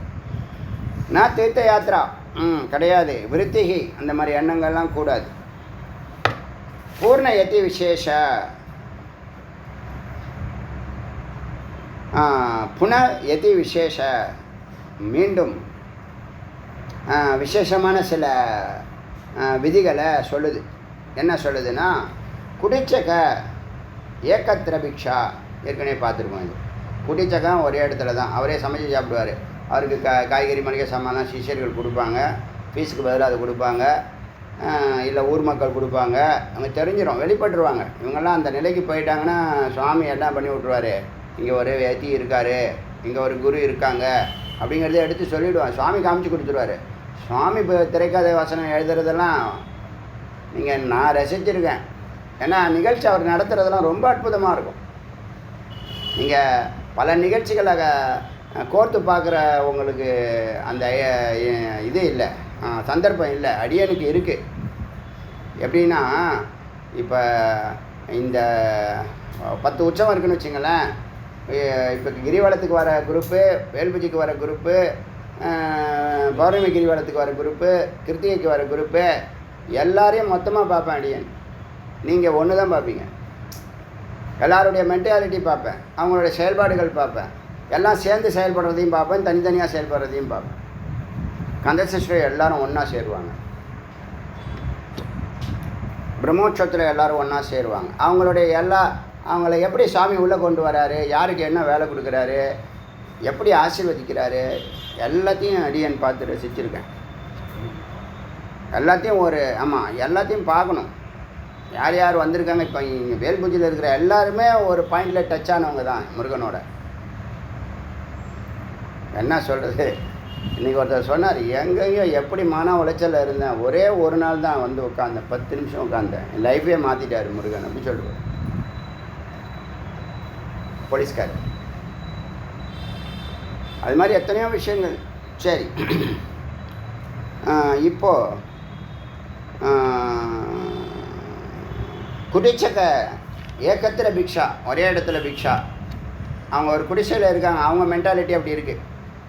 இது என்ன கேட்டால் இது உத்தமமான ஒரு சிஸ்டம். ஏன்னா அலைய வேண்டாம், ரொட்டீன் ஒர்க்கை நம்ம தடையில்லாமல் செய்யலாம். ரொட்டீன் தியானம், வேத விசாரம், தியானம், பூஜை, 3த்தையுமே பேரலாக பண்ணலாம். அந்தந்த நேரத்துக்கு அதை பண்ணலாம். பாக்கி இதெல்லாம் சொல்ல முடியாது. ஏன்னா இவங்க எதுவும் கையிலே வச்சுக்கல. அவங்கெல்லாம் ரொம்ப அவதூத்தர்கள்லாம் ஒன்றுமே வச்சுக்க மாட்டாங்க. என்ன கிடைக்குதோ சாப்பிடுவாங்க. ஆனால் சிந்தனை மட்டும் க்ளீனாக இருக்கும். அவங்க எப்போ நிஷ்டை வராங்களோ அப்போ தான் இவங்க சன்னியாசத்துக்கு போகணும். அது வரைக்கும் என்னது, ரிகர்சல் வனப்பிரசத்தில் ரிகர்சல் பண்ணிவிடுவாங்க. சன்னியாசம் எடுத்தோடனே நிஷ்டையிலேருந்து ஆரம்பிப்பாங்க. நம்ம நிஷ்டைக்கு போகிறதுக்கு எவ்வளவு, நிஷ்டைக்கு போகிறதுக்கே 10-20 வருஷம் ஆகிடும். ஆமாம், இப்போ முன்னாடி ஞான சந்நியாசம், வைராக்கிய சந்நியாசம், ஞான வைராக்கிய சந்நியாசம்னு பார்த்தோம்ல. அதனால் சந்நியாசம் இப்போ கூட ஒருத்தர் சந்நியாசம் எடுத்திருக்கார், ஒரு பேச்சாளர். அவர் பார்த்திங்கன்னா அவர் கிட்டத்தட்ட 50 வயசு தாண்டிட்டார். 50 வயசு 55க்குள்ளே தான் இருக்கும். அவர் பூரணமாக அவருக்கு A to Z இந்த ஞான யோகத்தை பற்றி தெரியுது. அவருக்கு ரமணர் சிஷ்யர் பார்த்தா அவருக்கு தெரியுது, எல்லாமே தெரியுது. அவருக்கு சன்னியாசம் கொடுக்குற குரு பெருமையாக சொல்கிறார், உங்களுக்கு சன்னியாசம் கொடுக்க எனக்கு ரொம்ப பெருமை, தீட்சை கொடுக்குறது. தீட்சை பற்றி சொல்லும்போது ஒரு முக்கியமான சிந்தனை எனக்கு தோணுது. தீட்சை எப்படியாவது வாங்கிடணும் குருக்கிட்ட. ஏன்னா தீட்சை வாங்கினா தான் முக்தி நிச்சயம். ஏன்னா நீங்கள் தீட்சை வாங்கினாலே பிராமணன் ஆகுறீங்க. அதாவது பிராமணர்னா ஜாதி அல்ல, பிரம்மத்தை தேடுகிறவன், தேடிக்கொண்டிருப்பவன், தேடியவன். அவங்களுக்கு நிச்சயமாக இந்த பிறவி உண்டு, மீண்டும் பிறவி உண்டு, மீண்டும் பிறவி உண்டு. அதாவது கடைமட்டம் எப்படின்னா அட்லீஸ்ட் மனித நிலை கீழே போகாமல். சொல்கிறது புரியலையா? முன்னாடி தியானத்துக்கு வந்தாலே அவன் மனித பிறவின்னு சொல்லியிருக்கேன். அனுமானத்தில் சொன்னது, அது ஓரளவுக்கு அனுமானம் பண்ணி வைக்கணும். இப்போ அதுக்கு மந்திரம் இருக்குது. அது என்ன சொல்லுதுன்னா, யார் இந்த கடைசி நேரத்தில் சாகர காலத்தில் சங்கரா போடுறான்ல, சன்னியாசம் கொடுங்க, தீட்சை கொடுங்கன்னு, அது எல்லோரும் கொடுக்க மாட்டாங்க. அவங்கள ஒரு 10-20 வருஷம் வாட்ச் பண்ணியிருக்கணும். அதுக்கப்புறம் தான் அவங்க கடைசி முடியாத நேரத்தில் அவங்க பல முறை கேட்டிருப்பாங்க. தரேன்னு சொல்லிட்டு சரியாக அவன் ப்ராக்டிஸ் பண்ணட்டோன்னு விட்ருவாங்க. புரியுதா சொல்கிறது? நீங்கள் கேட்டோன்னே டக்குன்னு கொடுத்துட மாட்டாங்க. சிஷ்யராகவே முதல்ல ஏற்றுக்க மாட்டாங்க. நல்லா புரிஞ்சுக்கங்க. சிஷ்யராக ஏற்றுக்கிட்டாங்கன்னா அப்புறம் வாட்ச் பண்ணுவாங்க. இல்லறத்தில் இருந்தாலும் 10 வருஷம் 20 வருஷம் கூட இவங்க சன்னியாசம் கேட்டு 10 வருஷம் வெயிட் பண்ணவனா இருக்கான், 20 வருஷம் வெயிட் பண்ணவனா இருக்கான். அவனுக்கு இடையில வயசாகி இது மாதிரி போகிறான்னா தான் அந்த நேரத்தில் தான் சரி இவ்வளோ நாள் ஏதாவது ஒரு ஜட்ஜ்மெண்ட் அவருக்கு குருவுக்கு இருக்குமா இருக்காதா? அப்படி தீட்சை கொடுத்தா அவனுக்கு அட்லீஸ்ட்டு இந்த மனித பிறவியும் அதுக்கு மேலான பிறவியும் உண்டு. முக்தி அப்புறம் இவர் பயணமே ஆரம்பிக்கிற எப்படி முக்தி கொடுப்பாங்க? தீட்சை வாங்கினா முக்தி கிடையாது. முக்திக்கு ஆதாரம் உண்டு, மேன்மையான பிறவி உண்டு. மறுபடியும் எங்கே வெட்டிக்கலாம் அங்கேருந்து ஆரம்பிக்கலாம். கீழான பிறவி கிடையாது. அதை புரிஞ்சுக்குங்க. அதில் என்ன இருக்குது? பெரிய வாய்ப்பு இல்லை இது. அதனால் இந்த ஹம்ச இந்த குட்டீச்சக ஏகத்திர பிக்ஷா பகூதக, அடுத்த பகூதக ஷ அசங்கிருத்தம். பல இடத்துக்கு போவாங்க, ஒரு இடத்துல தங்க மாட்டாங்க. குடிச்சக்க ஒரே இடத்துல தங்குவார், நதிக்கரையில்.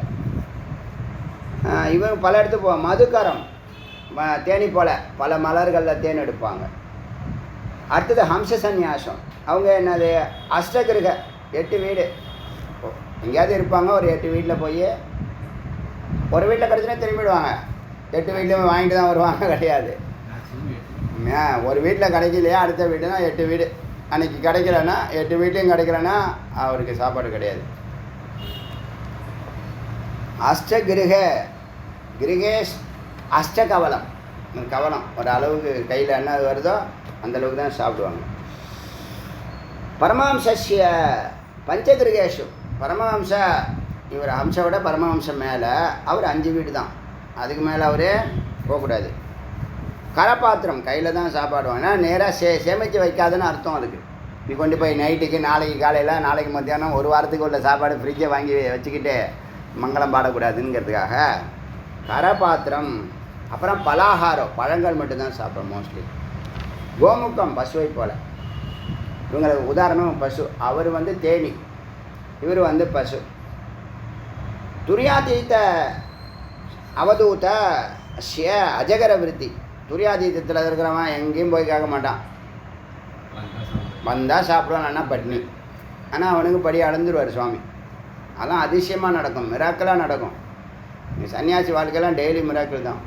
அதான் பயணிக்கிறவங்க போகிறப்பய எத்தனை அதிசயங்கள் நடக்குது. நம்ம சாமானிய மனிதர்கள் நம்மள்கிட்ட எப்படி இவ்வளோ நடக்குது அதிசயங்கள். நடக்காததெல்லாம் நடக்குதா இல்லையா? எதிர்பார்க்காதெல்லாம் நடக்குதா இல்லையா? பூட்டின கதவை திறந்தாங்களா இல்லையா பெருமாள் கோயிலில்? அஜகர் விருத்திகி. அடுத்தது சர்வ வர்ணிகேஷு யதி யதி ந ஏக் ராத்திரம். இந்த அஜகர் விருத்தி எந்த வர்ணமாக இருந்தாலும் பரவாயில்ல, சாப்பிட்லாம். எந்த ஜாதியாக இருந்தாலும் சாப்பிட்லாம். அதில் கேட்டகரி இருக்காங்க. சர்வ வர்ணிகேஷு யதி ந ஏக் ராத்திரம் வசேன். ஒரு ராத்திரி கூட தங்கக்கூடாது ஒரு இடத்துல. நான் கஷ்யாபி நமேத். யாரையும் என்ன பண்ணக்கூடாது, ஃபார்மாலிட்டி வாங்க உக்காருங்க சௌக்கியமா, அந்த ஃபார்மாலிட்டி பேச்சு கிடையாது. துரியாதீத அவதூத நான் ஜேஷ்டோ. இந்த துரியாதீத அவதூத்த இல்லை, யார் சீனியர் பெரியவன், யோன ஸ்வரூபஜ்ஞ தன்னை அறியாதவன்,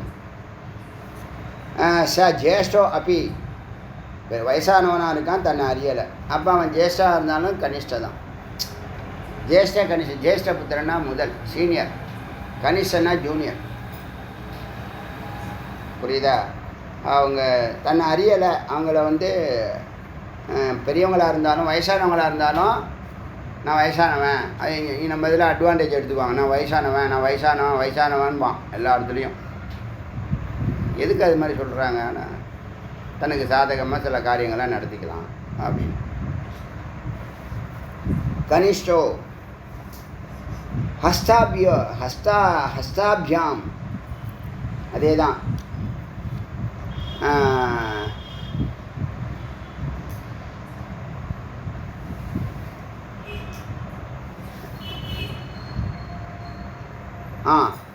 ஹஸ்தாபியாம் கையில் தான். அப்புறம் நதியுத்தரணம். நதியுத்தரம்னா நதியில் நீச்சல் அடிக்கிறது, கடந்து அந்த கரைக்கு போகிறது. நீச்சல் அடித்து போகக்கூடாது. குறியானன் செய்யக்கூடாது. விருட்சம் ஆரோகன், மரத்து மேலே ஏறக்கூடாது. மரத்து மேலே ஏறிக்க மாங்காய் பறிக்கிற தேங்காய் பறிக்கிற சொல்லக்கூடாது. விருட்சாரோகன். யானாதி ரூடோ, பயணம் பண்ணக்கூடாது. யானாதி ரூடோ அதாவது எந்த வாகனத்திலையும் ஏறக்கூடாது. பயணிக்கலாம், வாகனத்தில் ஏறக்கூடாது. கிரியா விக்கிரியா பரம், எந்த வியாபாரமும் பண்ணக்கூடாது. எதுக்கு இதெல்லாம் சொல்கிறாங்கன்னா, இதெல்லாம் எதுக்கு? சம்சாரி ஆகிடுவோம். என்ன பண்ணுவாங்க? ஆமாம், இருக்கிறதெல்லாம் விட்டுட்டு வானா கிரியா பரம். இப்போ பண்ணுறாங்கல்லாம், இதெல்லாம் பண்ணுறாங்க. ஆனால் அது சமுதாயத்துக்கு பரோபகார்த்தமாக ஆகுது. நல்லா புரிஞ்சுக்குங்க. இப்போ ஒரு சன்னியாசி ஹாஸ்பிட்டல் வச்சுருக்காரு, காலேஜ் வச்சுருக்காரு, மெடிக்கல் வச்சுருக்காரு. சன்னியாசிக்கு எதுக்கு இதெல்லாம் தேவைன்னா, அவர் சன்னியாசியாக அவர் ஜெயிச்சிட்டாரு.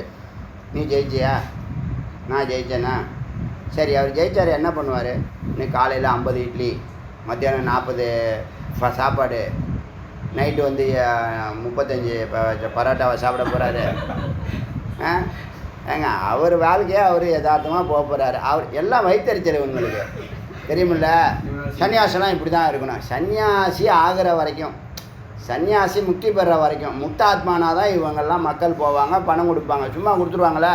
அப்போ நீ சன்னியாசி அவனுக்கு கொடுக்குறாங்களா பார்க்குறேன். யார் யாரெல்லாம் விமர்சனம் பண்ணுறாங்களோ அவங்களுக்கெல்லாம் சொல்கிறேன், நீங்களாம் சன்னியாசி ஆகிடுங்க. அவங்களுக்கு யார் வந்து பணம் கொடுக்குறேன்னு நான் பார்க்குறேன். கொடுப்பாங்களாப்பா? கொடுக்க மாட்டாங்க. ஆனால் சாதாரண ஆளாக அவனுக்கு ஏதாவது ஒரு பெரிய மிராக்கள் நடந்திருக்கும், அதனால் கொடுக்குறான். இப்போ சன்னியாசி அவங்க வீடு வீடாக வந்து கேட்குறாரு, நீங்கள் தான் அங்கே போகிறீங்க தேடிக்கிட்டு. அது இது மாதிரி இந்த கருத்துக்களை பரப்பி வச்சுருக்கானுங்க, பொய்யான பிரச்சாரத்தை. அதான் சொன்னால, கொள்கையாக சத்தியமானா சத்தியமே இல்லை, எல்லாம் கொள்கை. வரட்டு பிடிவாதம், வரட்டுவாதம், விதண்டாவாதம், குதர்க்கவாதம் எல்லாம் தான் பேசுகிறாங்க. இது எல்லாத்தையும் வாட்ஸ்அப்பில் வந்த எல்லாத்தையும் நம்புறது, டிவியில் சொல்கிற எல்லாத்தையும் நம்புறது, பேப்பரில் வர எல்லாத்தையும் நம்புறவனாக இருக்கான். என்ன பண்ணுறது? அவனுக்கு எது பொய் எது உண்மைன்னு யாருக்கு தெரியுது? இப்போ அவங்க பண்ணுறாங்க. இப்போ அவர் சன்னியாசியாக இருக்கார், முக்தி அடைஞ்சிட்டாரு, ஏகாந்தமாக தியானத்திலே இருக்காருன்னா இவங்க பூ போட்டு கொண்டாடுவாங்க. அவரால் இப்போ ஒரு 1,00,000 பேர் நல்லா இருக்காங்க, 1,00,000 பேருக்கு வேலை கிடைக்கிது, படிக்கிறாங்க, எல்லாம் பண்ணுறாங்கன்னு அது கூடாது. ஆனால் சன்னியாசி என்ன எழுதிருக்கு? இதில் மட்டும் சாஸ்திரத்தை கொண்டு வருவாங்க. ரைட்டாக. அதுக்கு தான் சொல்கிறேன், முக்தி அடைகிற வரைக்கும் இந்த கட்டுப்பாடுகள் எல்லாம் அவசியம். முக்தி அடைஞ்சதுக்கப்புறம் பரவகார்த்தம் அப்படி போயிடுங்க. புரியுதா? அதனால் கிரிய விக்கிரிய பரம், கிரிய விக்கிரிய பரம் இந்த இதெல்லாம் இருக்கக்கூடாது. கிஞ்சித்து வினிமய பரம், ரொம்ப பணிஞ்சிடக்கூடாது, ரொம்ப அப்படியே பணிஞ்சிடக்கூடாது, ரொம்பவும் தம்பமாகவும் இருக்கக்கூடாது.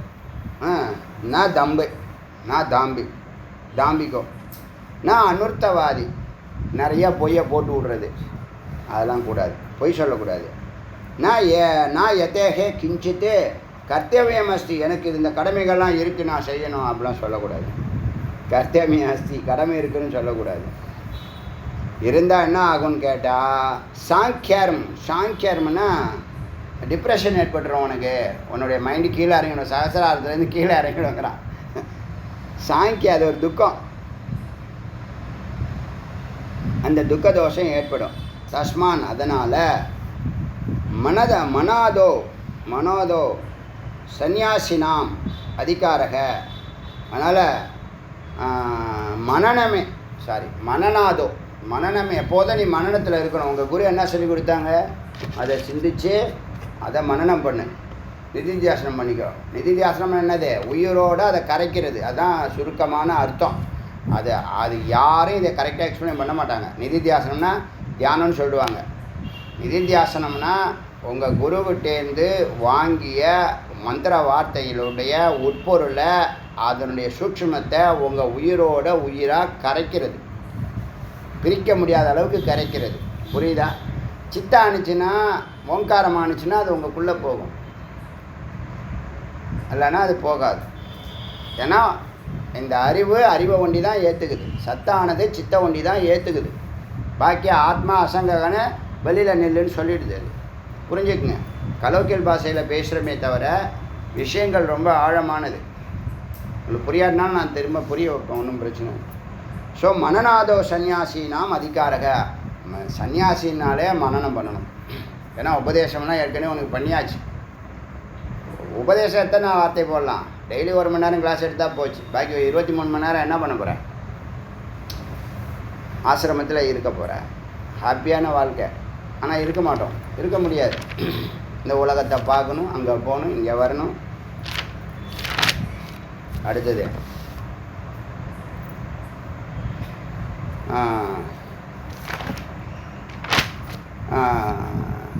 156 157 எதில் ஆரம்பித்தோம்? 154 ஆரம்பித்தோம்.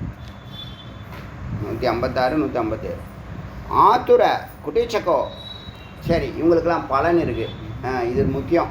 ஏன்னா பலன் தெரிஞ்சால் தான் நீங்கள் ஒழுங்காக வேலை செய்வீங்கன்னா அதுக்கு சொல்லுது, பலனை சொல்லுது. ஆத்துர சந்நியாசம், குட்டிச்சக்க சந்நியாசம் ஒரே இடத்துல இருக்கான். அந்த கடைசியில் சாகர நேரத்தில் சங்கரா போட்டவன், அவனுக்கெல்லாம் பூர்லோகம். இதுதான் பூலோகம். மறுபடியும் பாவ பிரத்யம். பூலோகம் புவரலோகம் 2 லோகம் உண்டு. ஆத்தூருக்கு பூலோகம், குடிச்சக்கருக்கு புவரலோகம். ஸோ குடிச்சக்கா இருந்து பிரயோஜனம் இல்லை. பார்த்துங்க, எல்லாம் தெரிஞ்சுங்க. எது இறுதியானதோ அதை பண்ணுங்க. புவரலோகம் பகுதகஸ்ய சொர்க்கலோகம். இப்போ இங்கெல்லாம் எந்த எண்ணமெல்லாம் உங்களுக்கு நிறைவேறலையோ, வருத்தத்தில் இருக்கீங்களோ, அதெல்லாம் அங்கே நிறைவேறும். எங்கே? சொர்க்கலம். மறுபடியும் கீழே இறக்கி விட்டுருவான். போயிட்டு குருவை பிடிச்சி இந்த வாட்டியாவது முக்தி பெறு அப்படி சொல்லுவாங்க. ஸ்வர்கலோகம். இவங்கெல்லாம் யார்? சித்தி பெறாதவர், முக்தி பெறாதவர்கள். புரிஞ்சுக்கங்க. இதில் போய் கம்ப்ளீட் பண்ணல, இன்கம்ப்ளீட் சர்டிஃபிகேட், கம்ப்ளீஷன் சர்டிஃபிகேட் மாதிரி இன்கம்ப்ளீட் சர்டிஃபிகேட். அங்கே போக முடியல. எங்கே? பிரம்மஸ்வரூபத்துக்குள்ளே போக முடியாது இவங்கெல்லாம். ஏன்னா அவங்கள அழைச்சிட்டு போகிறவங்க வராங்கல்ல, ஒவ்வொரு லோகத்துக்கும் ஒவ்வொரு கைண்ட் ஆஃப் பீப்புள் வருவாங்க. ஜட்ஜ்மெண்ட் இப்போ இருக்குல்ல, உங்கள் மரணத்துக்கு அப்புறமா, அனுமானத்தில் சொல்கிறேன். உங்கள் ஜட்ஜ்மெண்ட் இருக்குல்ல, ஜட்ஜ்மெண்ட்டுக்கு அப்புறம் நீங்கள் என்ன பாவ புண்ணியம் பண்ணியிருக்கீங்க, எவ்வளோ ஞானம் பெற்றீங்க, குரு இருக்காங்களா, தான தர்மம் பண்ணியிருக்கீங்களா, இஷ்ட தெய்வம் என்ன, குலதெய்வம் என்ன, அதெல்லாம் வழிபட்டியா, பக்கத்தில் இருக்கலாம் உதவி செய்யா, உற்றார் உறவு என்ன, பஞ்சயஜ்ஞம் பண்ணியா, இந்த ஜட்ஜ்மெண்ட்டு தகுந்த மாதிரி எந்த லோகமோ அதுக்கு அந்த லோகத்துக்கான மக்கள் தான் வருவாங்க. உங்களை யமதூதர்கள் மாதிரி யமதூதர்கள் வந்து அவங்கள்ட்ட ஒப்படைப்பாங்க. உங்களுடைய இதுக்கு தகுந்த மாதிரி, புண்ணியத்துக்கு தகுந்த மாதிரி, ஞானத்துக்கு தகுந்த மாதிரி. அதில் இந்த 7 லோகமும். ஏன்னா நீ இருக்கிறத விட தப்பாக பண்ணியிருக்கேன்னா கீழே, அது சொல்ல வேண்டாம். உங்களுக்கு அந்த வாய்ப்பு இல்லை, அதனால் அதை பற்றி பேச வேண்டாம். ஏன்னா நீங்கள் இதுக்கு வந்துட்டீங்க, ஞானத்துக்கு வந்துட்டீங்க. ஆனால் ஸ்வர்கலோகம் யாருக்கு? பகுதகஸ். அப்போ அங்கே சரீரம் மாறும். ஜல சரீரத்தில் அழைச்சிட்டு வராங்கல்ல, அந்த லோகத்துக்குள்ள அந்த சரீரம் இதை கொண்டு போய் கோட்டை வேண்டு அங்கே உள்ள யூனிஃபார்ம் போட்டுட்டு அங்கே சுற்றிட்டு இருக்கணும். அங்கேயே வாசம் இருக்கலாம், இல்லை கீழே இறக்கி விடலாம். ஹம்சஸ்ய தபலோக. ஹம்ச சன்னியாதி அவன் முக்தி பெறலை, அவனுக்கு லோகம் என்ன? தபலோக. எங்கே தபலோகங்கிறது? பூகு புவக ஸ்வக மகக ஜனக தபக. 6வது லோகம் யாருக்கு? ஹம்ச சந்நியாசம். பரமஹம்சஸ்ய சத்தியலோகம், பிரம்மலோகம். துரியாதீத அவதூதையோ துரியாதீத்தனாக இருந்து அவதூத்தனாக இருந்தீன்னா ஸ்வாத்மன் ஏவ. ஏன்னா இந்த துரியாதீத்தம் அவதீத்தம்னு சொல்ல முடியாது. துரியாதீத்தம்னா உடம்பை விட்டு வெளில வரவன், மனம் வெளியில் இருக்குது. அவதூத்தனா இந்த உலகத்தையே அவன் விட்டுட்டான், உடம்பு கிடம்பு எல்லாத்தையும் விட்டுட்டான், எங்கே இருக்குன்னு அவனுக்கு தெரியாது. ரியலான அவதூத்தர் சதாசிவ போதேந்தர் எல்லா பாட்டையும் எழுதியிருக்கார். அவர் 23 புக்கு எழுதியிருக்காருன்னு சொன்னேனே, தெளிவாக தான் இருந்திருக்கார். அதுக்கப்புறம் இப்போ கிளம்பிட்டார் போல இருக்கு. அவதூத்த யோகோ ஸ்வாத்மன் ஏவ கைவல்யம். உயிர் வெளில போகாது, உள்ளேயே சத்து சித்தோட பொறிஞ்சிடும். அகண்டானுபூதி ஏற்படுமா இவங்களுக்கு? கைவல்யம் இல்லையா? உண்டு. ஸோ ஸ்வாத்மன் ஏவ, தன்னுடைய ஆத்மாவுடைய சத்தில் சித்து சத்தாய், சத்தில் சித்து சத்தாய் வாழ்கிறது. அதான் ஸ்வாத்மன் ஏவ கைவல்யம். யாருக்கு ஞாபகம் வச்சுங்க? அவதூத துரியாதீதம். புரியுதா? ஸ்வரூப்போ அனுசந்தானேன, தன்னுடைய தன்னையே தானாக கைவல்ய ஸ்வரூபத்தை அனுசந்தானம் பண்ணவனுக்கு பிரம்மர்கிட்ட நியாயம். பிரம்மர்கிட்ட பிரம்மர் வந்து நம்மளை கொட்டணும்னு அந்த புழு நினச்சிக்கிட்டே இருக்குது, வந்து கொட்டிக்கிட்டே இருக்குது. ஒரு புழு ஒரு வண்டு வந்து ஒரு புழு தூக்கிட்டு வந்து தங்க வீடு குடிசையில் வச்சு வீட்டில் வச்சு அது கொத்துது.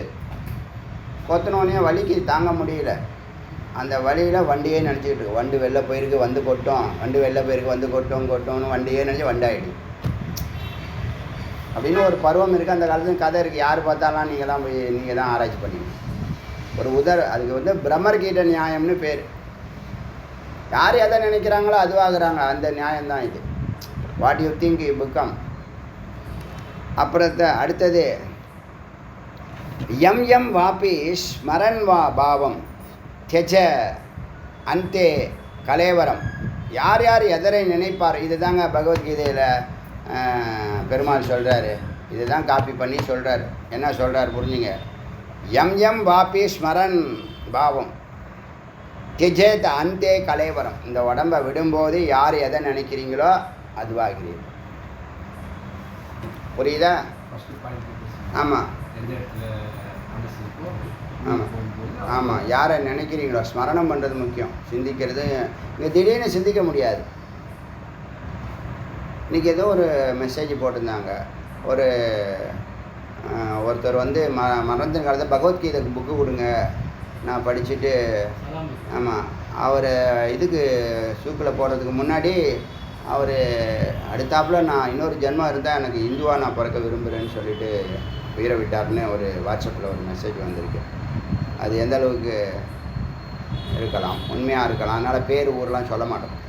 அச்சா எம் வாபி ஸ்மரன் பாவம். யாரெல்லாம் திஜேத் கலேவரம், இந்த உடம்பை விடுறப்ப எதை ஸ்மரிக்கிறீங்களோ, எதை ஞாபகப்படுத்துகிறீங்களோ. ஞாபகம் திடீர்னு வந்துருமானா வராது. உங்களை தூக்கில் போடுற தூக்கு தண்டனைனா ஞாபகப்படுத்திக்கலாம். நீங்கள் காலையிலேருந்து ஒரு புத்தகத்தையே படிச்சுட்டு இருக்கலாம், இல்லை ஜெபம் பண்ணலாம். அப்படி ஒரு வாழ்க்கையா? கண்டிப்பாக அது கெடுகட்ட வாழ்க்கையாக தான் இருக்கும். அதனால் அது வேண்டாம். தூக்கில் போடுற இதில் ஞாபகத்தில் நினைக்கிறது அது கடைசியில் இது அது வேறு விஷயம், அதை விட்டுடுங்க. இங்கே வந்து சொல்கிறது, உங்களுடைய இறுதி காலத்தில் எதை நினைக்கிறீங்களோ தியஜத்யந்தே கலேவரம் தமேவ ஆப்னோதி ந அந்யதா ஸ்ருதி சாசனம். இதுக்கு ஸ்ருதி இது கொடுக்குது, அங்கீகாரம் கொடுக்குது. ஸ்ருதி சாசனம். இத்தீஷ உபநிஷத்துன்னு தான் எப்பயுமே சொல்லுவாங்க. என்று உபநிஷத்து சொல்லுகிறது, என்று ரிஷிகள் சொல்கிறார்கள், என்று ஞானிகள் சொல்கிறார்கள், அப்படி தான் வரும். எத்தி சொல்கிறாங்கன்னு சொல்லுவாங்க. இதில் வந்து ஸ்ருதி சாசனம், ஸ்ருதி ஆட்சி செய்கிறது. யார் இறக்கும்போது எதை நினைக்கிறார்களோ அவர்கள் அதுவாக ஆகிறார்கள். வேதம் இதனை அங்கீகரிக்கிறது. புரியுதா? இன்றைக்கி ஒரு வார்த்தை சொல்கிறேன் பாருங்க. ஸ்வரூபம் ஸ்வபாவம்னு ரெண்டு இருக்குது. இந்த ஸ்வபாவம் ஸ்வரூபம். ஸ்வபாவம்னு அப்படின்னா ஒரு நெருப்பு இருக்குன்னா சுடும் இல்லையா? நீர்னா அது குளிரும், காற்றுனா அது வீசும் தொடும், மண்ணுனா அது வாசம். அது வந்து ஸ்வபாவம். ஒரு பொருளுடைய குணம்னு வச்சுங்க, சிறப்புன்னு வச்சுங்க, கேரக்டர்னு வச்சுங்க, நேச்சர்னு வச்சுங்க. இது ஸ்வபாவம். இந்த வார்த்தை முக்கியமான வார்த்தை, பின்னாடி பயன்படும். ஸ்வபாவம் எழுதிங்க. ஸ்வபாவம். ஸ்வரூபம்னு இருக்குல்ல, ஸ்வரூபங்கிற ஒரு வார்த்தையே இல்லை, ஸ்வரூபம் தான் ஸ்வரூபம்னு சொல்கிறாங்க. ஸ்வரூபம்னு டெக்ஸ்டைலில் தேடினா ஸ்வரூபங்கிற வார்த்தையே இல்லை, ஆனால் பயன்படுத்திக்கிட்டு இருக்கோம். பெரியவங்கெல்லாம் பேசினேன், ஸ்வரூபத்தை தான் ஸ்வரூபம்னு சொல்கிறாங்க.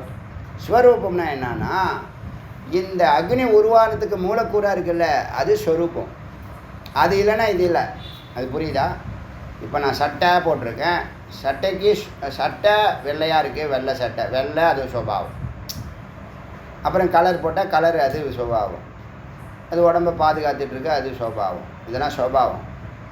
இந்த சட்டை எதில் தயாரிக்கப்பட்டிருக்கு? காட்டனில் தயாரிக்கப்பட்டிருக்கு. பஞ்சு தான் ஸ்வரூபம். இப்போ ஸ்வரூபத்தை எடுத்துட்டால் இங்கே சட்டை இருக்காது இல்லையா? அக்னியில் 2 மூலக்கூறு, 2 ஹைட்ரஜன் அண்ட் ஆக்சிஜன் இருக்குது. நீரில் அதே மாதிரி H2O இருக்குது. அந்த H2ங்கிற 2 தான் என்னது? ஸ்வரூபம். அது சேர்ந்த பிற்பாடு ஒரு வாட்டர் வந்து அதோடைய ஸ்வரூபத்தில் அது வேலை, சுபாவத்தில் வேலை செய்யுதில்ல, அதுதான் சுபாவம். இது புரியுதா? அந்த பையனுடைய சுபாவம் அப்படி தான், அப்படி தான் இருப்பான், அப்படி சொல்லுவாங்கள்ல, அது சுபாவம். ஆனால் அதுக்கு காரணம் என்ன? இந்த கோபத்துக்கு காரணம் என்ன? அதுக்கு மூலக்கூறு இருக்குது. அதை நீக்கினா அந்த சுபாவம் மாறிடும். ஏன்னா சுபாவம்னா என்னன்னா, எண்ணில் தோன்றியதுன்னு அர்த்தம். தண்ணீர் தோன்றியது, ஏற்றி வைக்கப்பட்டது, மாறாதது. அதை மாற்றணுன்னா என்ன பண்ணும்? வேறு மூலக்கூறை மாற்றணும். அடி அதனால் ஸ்வரூபத்தை இதை 2 மட்டும் ஞாபகம் வச்சுங்க. ஸ்வரூபங்கிறது மூலப்பொருள், காற்று அணுக்கள், ஹைட்ரஜன் ஆக்சிஜன் 2 காற்று அணுக்கள். சுபாவம் அது வாட்டர் ஆகி குளிர்ச்சியாக இருக்குது. நெருப்பு ஹைட்ரஜன் அண்ட் ஹீலியம், அது ஸ்வரூபம், ஆதாரம். ஹைட்ரஜன் ஹீலியத்தை எடுத்துட்டால் நெருப்பு கிடையாது. புரியுதா? பாகக்காய் அது வந்து கசக்கும், சுபாவம். பாகக்காய்க்கு தாதுக்கள்லாம் இருக்கு இல்லையா? வெஜிடபிள் தாது என்ன? இதுக்கு என்ன, அது எப்படி அது தயாரிக்கப்படுது? பாகக்காய் ஃபேக்ட்ரியில் தயாரிக்கிறாங்க, செடியில் தானே முளைக்குது. அப்போ அதுக்கு செடி இருக்கக்கூடிய அந்த இந்த செடி விதை ஸ்வரூபம். புரியுதா? இந்த 2 வார்த்தை வச்சுங்க, பின்னாடி அது பயன்படும். நான் அதை சந்தர்ப்பம் வரும்போது பேசுகிறேன், அப்போ எக்ஸ்பிளைன் பண்ண முடியாது. இச்சா இப்போது